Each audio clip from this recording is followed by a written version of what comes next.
And I basically asked the question, when does this end? Because I don't believe it does end. And that woman is a seller on the website Etsy. And she says recent changes at the company has her and thousands of others ready to go on strike. Fox 43's Jackie DeTore finds out how the strike could impact the way you shop online. Days before Easter and weeks before Mother's Day, sellers on one of the most popular websites for personalized items are going on strike. Fox 43 finds out why those sellers say the recent changes to the site are just unfair and where you may need to shop in the meantime. My business is officially unsustainable. I can't price my items anymore because I don't know how much money I'm earning on each one of them. Christy Cassidy has been selling homemade dresses on Etsy since 2006. For about the first decade, it was an absolutely amazing place to be. Cassidy says over the past couple of years, certain fees have increased and the way sales are done changed too. Then Etsy CEO released this report earlier this year, announcing the seller transaction fee would increase from 5 to 6.5%.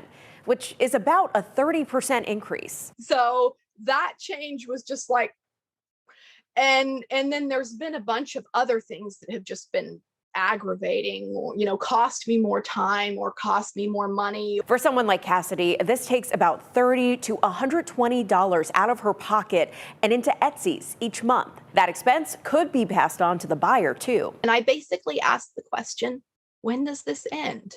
Because I don't believe it does end. She and other sellers started posting their frustrations and eventually came up with a plan to go on strike on April 11th, the day the fee increase is set to begin.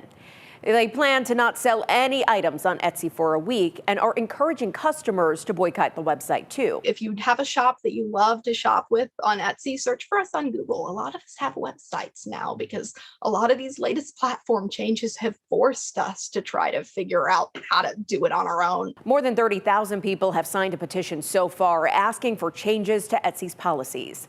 Fox 43 Finds Out reached out to the company about the strike and the complaints. We were sent a statement that reads in part, quote, "We're committed to supporting our community of 5.3 million sellers around the world by helping them grow their business. Sellers have consistently told us they want us to expand our efforts around marketing, customer support, and removing listings that don't meet our policies," end quote. Cassidy knows that the thousands of people who have signed up in support of the strike are only a small fraction of the sellers on the site, but she hopes it's a message to online platforms to remember who is at the core of their business. I think that the only way how changes do come out of this is if Etsy feels like their bottom line is hurt, because I really think that their bottom line is all that they care about anymore. The Etsy strike is expected to start on Monday. So if you do want to buy something and have it delivered on time for either Easter or Mother's Day, sellers say your best bet is to order this weekend or find that seller on another platform. And if you have a consumer story or scam that you want me to look into, Fox 43 wants to find out. Let me know. Email Fox43 Finds Out at fox43.com or join the Fox 43 Finds Out group on Facebook.